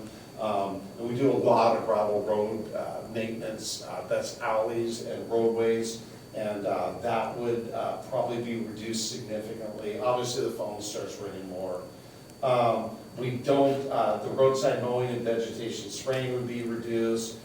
Likely, winter operations would be suffered too, because I just don't have the people, I don't have the budget, and I'm not out there sanding, de-icing as much, doing that sort of thing. We'll probably, you know, primary routes will be number one, that's the hospital, some critical facilities, but other than that, the secondary routes and the tertiary routes might not even get done, right? I came from a city that did nothing when I started there. We didn't have a road, ice, all that. It was like, just stay home. And the community did not like that. I mean, but they had operated that way for years, and because they didn't have money in the street fund to do that. And then we have a flooding sandbag program out by the animal shelter. You see they're all stacked up there. We have a pallet of them. So if people need sandbags, they can come get them. We have more sitting there too. Stuff like that would probably get reduced. And then with budget reductions completely eliminated, we wouldn't be doing large overlay patching projects. Obviously, the pavement condition index is going to suffer. We have street employees, even though we have over 4 employees, we send them out with other divisions, a sewer job, a water job, and then they come back and help us on street projects. The street people left, we wouldn't be sharing them. They'd be off just doing the things that they need to do all the time. We stripe all the city parking lots every year. That we'd probably have to contract that out or do something else.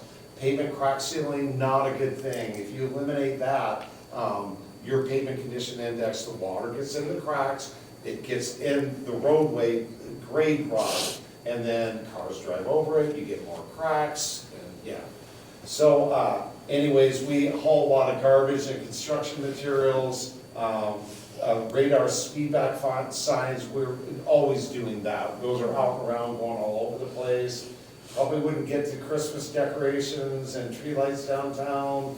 We do Christmas tree recycling. That's a leftover from when we did Solid garbage. waste program, yeah. Yeah. Hanging flower baskets, we coordinate a lot with that. We pick up garbage downtown, do the street tree maintenance downtown. We have a lot of community events. We're putting in road barricades, closures, that sort of thing for the community events.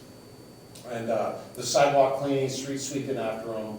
And then we're going around and every week we're out looking to see what's going on with the homeless camps and then picking up a lot of garbage every week.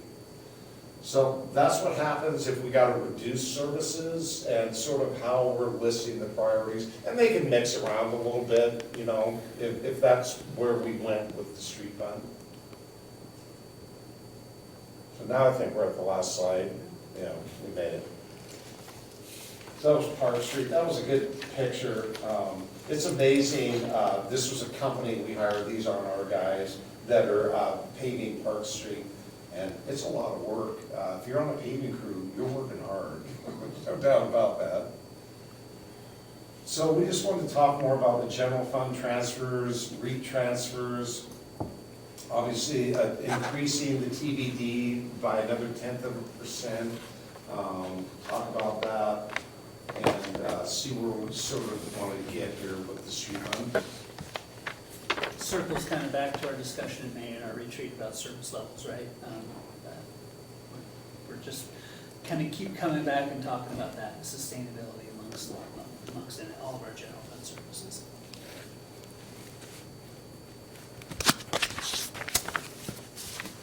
Well, the good news is that we went from 69 to 72, and thanks for all the hustle that you put in to make that happen. I was for a 0.1% increase in the TBD to go out to the voters, but that was not even talked about in the council. And it looks like we need to have the 0.1% just to maintain our current services. And if we want to grow, we need to keep our streets up to date and in the best condition that we can. So I'm for choice number one, and I think that we should aggressively pursue keeping our streets, not just maintaining them, but improving them. So that's my 2 cents.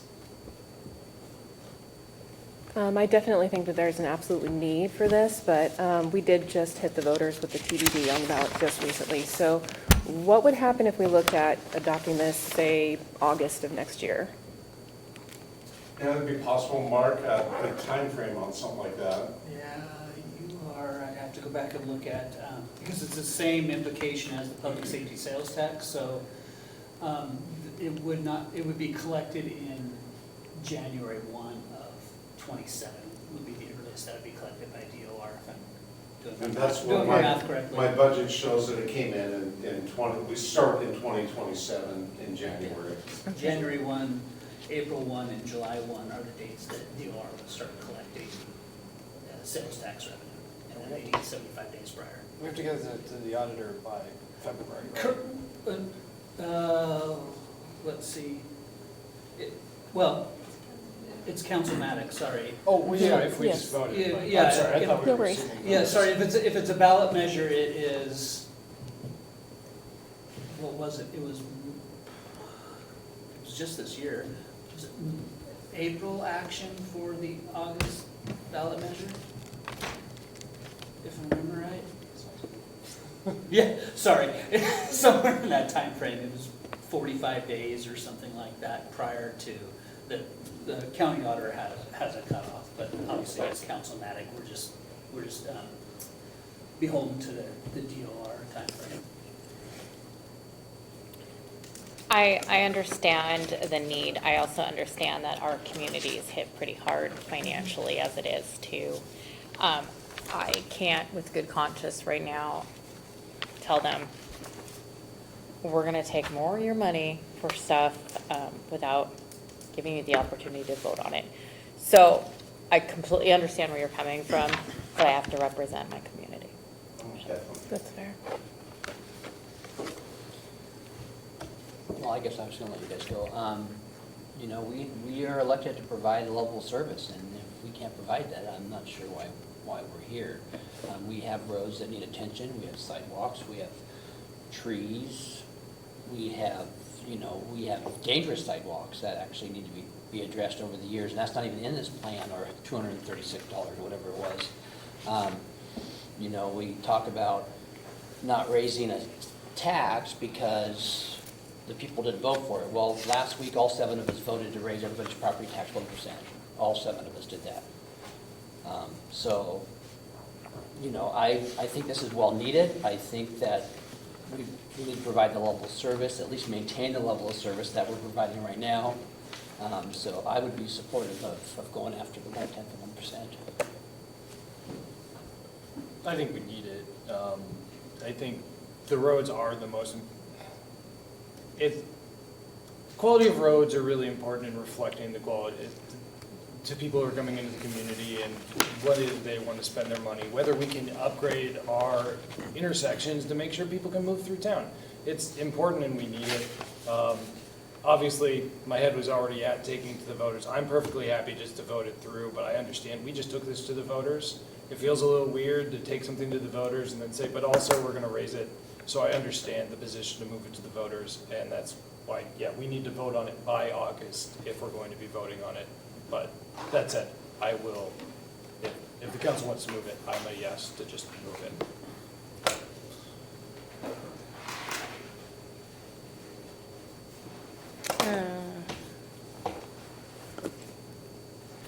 Yeah, same. I mean, yes, we need it, but, yeah, I'm not okay with the increase right now. I'm agreed. I don't think it's time for an increase right now. I'm not saying never, just Right. not right at the moment. Right. Let's take a look at where we're at. Let's look at how revenue streams come in. And like you said, if we can put it on the ballot for voters, you got me there, 100%. I'm with that. But as far as us just having a vote and getting our TBD to where it is, which is supposed to be a good place, then, for us to just councilmatically say, oh, yeah, here's another one. Definitely not with that. We did that last week, but. That's a cost of living increase, though. That's a completely different ballgame. You know what I mean? That's something that we've done every year for quite some time. You can throw barbs as much as you want to, I guess, if that's what you like to do, but. I'm not throwing barbs. Absolutely. You just tried to make it like we're all just punishing the people. Come on, dude. No, Why don't you I act didn't say reasonable in your I speeches? did not say punish. I said we all just raised taxes 1%, all 7 of us. I did Okay. not say You're anything great bad for about that. anything. You're making a weird point that didn't need to be made. Yeah. That's what you did. We all saw it. We all witnessed it. Yeah, You people want to have just this got hit with conversation, buddy? We taxes. can. Come on, dude. That's silly. You're bringing up things that aren't relevant. It's absolutely relevant. We're saying we don't want to raise Oh, you like to the just tax go, don't for you? a road because we don't want to, we want to go to the people. But Absolutely. we I wanna all go to the just did- people. We just did that last week. I think the That's what people I'm need to saying. vote. So. Every month for we the next wait, we one. lose $30,000 in revenue, and we should have done this last year. We wouldn't have any red on the budget if we had done it last year. I think it's irresponsible for us not to do it. We were voted here to do the hard choices that Absolutely, people and that's don't what we're want to, that don't want to do it for themselves.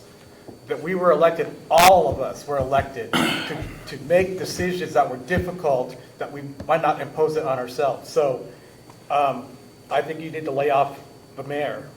Taxes have increased at a historic high across the state, and you're right, we did just implement a property tax, which is another hit to our people. And I do think that since we just did the TBD and we did property tax, we should just wait a little bit of time. We're hitting our constituents a little bit hard. We need to give them a chance to recover. Sales tax, Agreed. and other municipalities are at 9.8, 9.7. So this is still a bargain to live in the city. 0.1% is going to raise 1 cent on a cup of coffee down at the coffee shop. Not all of us can afford 1 more cent.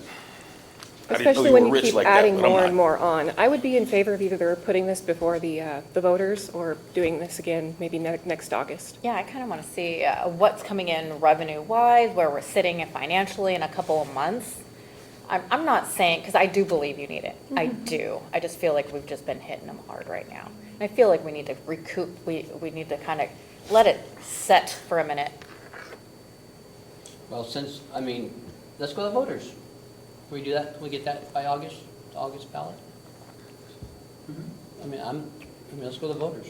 Every month we wait is $30,000 we're not getting. If they want it, I'm all for it. And I guess the story is, if we're gonna take it to the voters, it's either we increase tax or we decrease service. It's pretty clear that that's going to be what happens.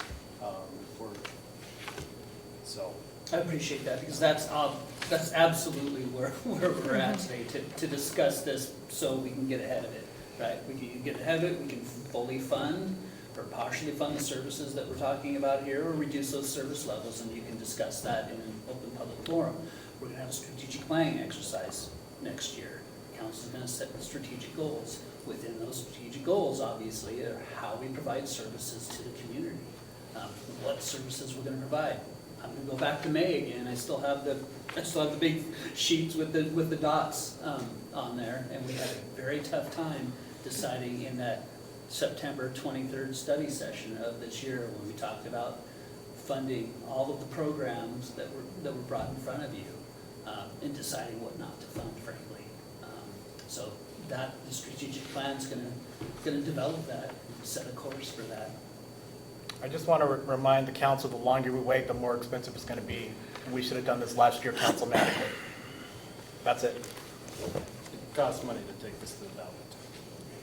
It does, yes. A ballot measure is, depending on what else is on the ballot. Should have midterms this year, Mhm. So we put it on the ballot? I'm okay with that. Yeah, if the people want it. Can we put it in February? No, it's too late for that, I think. It's not too late in February? Well, not for the February ballot, no. Oh, I okay. don't believe we can. Put it I'd on. have to double check with the Yeah. auditor's office, but I think it sounds, if I remember right, I thought it was. the August election date was just after the notification date to the auditor's office for the February election. I remember Correct, it this too. year, yeah, Mhm. now that I'm thinking back. So it would have to be acted on by the council in August, early August to be on February. April, I think, is special election, correct? As well, and then you're. If there's one, And then set. If there is one, and then Yeah. you're into August. I can certainly gather more information from the auditor's office though about election dates and that timeline, but obviously it's thinking back, whatever it is, 4 months apparently is beyond my capabilities tonight.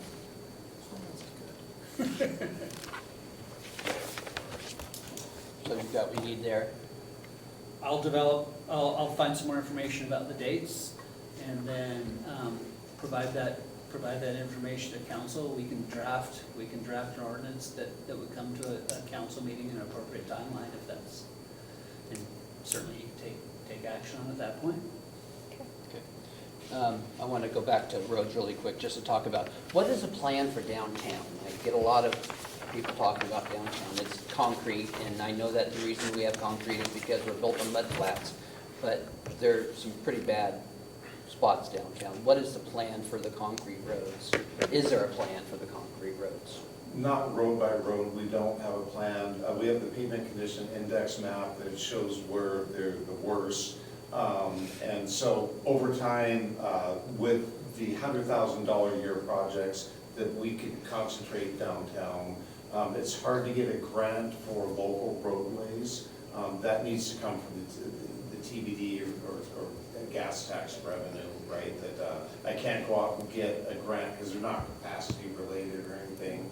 So very difficult. So it's coming out of, funding that we adopt or receive. Yeah. My question is how, is there a plan to address the concrete? I mean, it has to be there, correct? I mean, we can't really put blacktop Not down there. necessarily, it depends on the road base and what's underneath it, which most likely, if those roads are built 80 or more years ago. It's not a very good road base under them right now.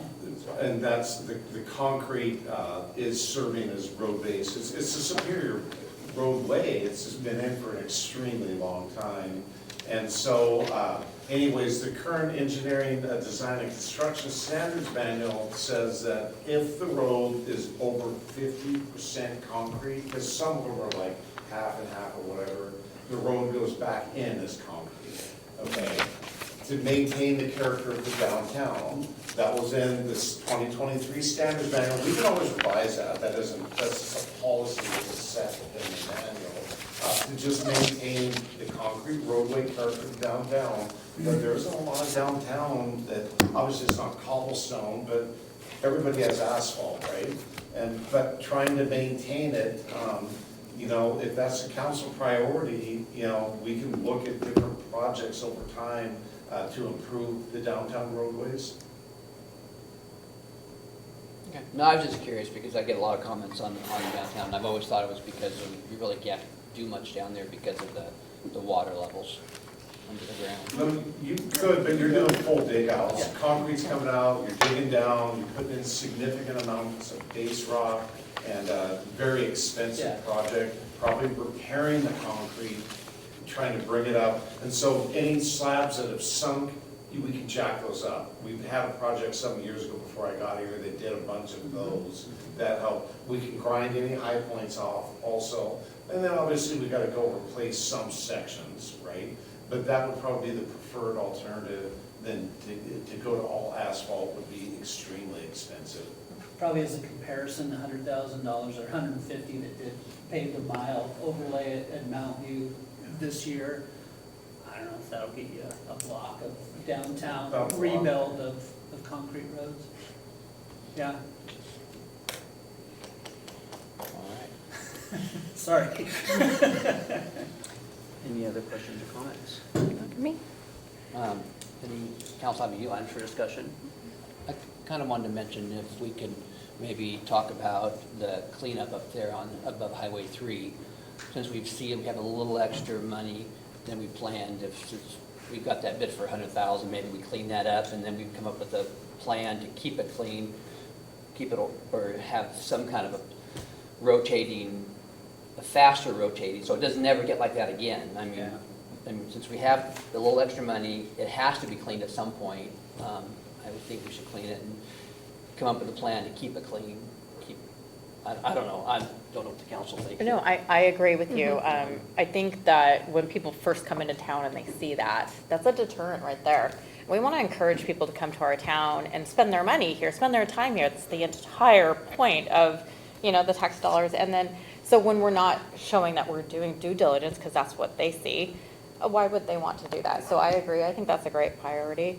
I just drove by there this week, and with it fall, you can really see it. And it's not good for the environment. It's not good for the water, the ground itself. But we need to find a way to make it so it doesn't just keep happening. You're absolutely right. Otherwise, it's just like washing the dog and let him back in the puddle. It's the same thing over and over. So, yeah. I mean, if I thought we could do this with a group of, it's just too big. I mean, I've been up there. I was up there last week, and it's just too big. It's a lot. We have And noticed. just our property alone. I mean, we've got private property that we're We've going to have to noticed the address private as well. property owners recently. Right. One property owner's been in contact with us, one is deceased apparently. And frankly, they're absentee property owners, they don't live here. They're receiving citations soon, we can't enter their property, right? We have to go through the civil enforcement action. It's not a criminal violation, it's a civil violation, so our one code enforcement officer is running that to ground right now, so. Yeah, but our properties are concerned, and it takes people, it takes police and patrol to walk up there and do that enforcement. It's not an area that we're sending public works crews in alone. Right. So, I mean, do we have consensus to maybe have him investigate or at least clean that up? Absolutely. I mean, it has to be done at some point in time. Yep. And since, I'm fine with that as long as we do maintain it and don't let it reaccumulate, yeah. Yep. we definitely got to have a plan. That's such a difficult area to get in and out of. We can obviously get the stuff out of there. We've talked about different ways to do that. Well, Mark's got a bit already on. Yeah, we'll have to go back out and research that, and obviously if the maybe was a willing partner, that may have reduced that cost, but, and I think one email response and then, no response now for the last several months has made that difficult to plan on. And certainly, how trains move through there and the biohazards involved with it, and just the sheer volume is essentially beyond our resources right now. And I am so thankful to those who have tried to help. I thought, that's just amazing. Absolutely. Yeah. And, I mean, and even the property up above, even higher up, I climbed up there. I don't even know whose property that even is, and there's We've got a another, portion, there's some private property attached to that as well. even more than that, Yeah. so. But I think it would be a good investment, and I think it'd be, maybe we come up with a plan and try to keep it clean, at least go in there daily, weekly, whatever we have to do to keep it clean, or, I mean, I don't know if we could just keep people out. I mean, our police are busy, we I need know, it. it's tough. But definitely not ever let it get like that again. I mean, It's, enforcement of that property is an increased cost, Yeah. just to be I- honest. I honest with you all, understand right? that, I understand It that. is most likely done when shift is changing with PD, because we take 2 PD officers and we have 2 or maybe 3 at the most on shift at any one time. We're taking two patrol officers up in that area, 10 minutes, 15 minutes away from their car. We're gonna need to backfill that in our community, that's the expectation, so. Is that I a see. conversation we can have with the sheriff? Maybe during shift change, they can We kind of need to collaborate that? extend or, it's 8. It's after 8. Oh, well, if there's no other discussion, I'll bring more information. session is adjourned at 8:01 PM.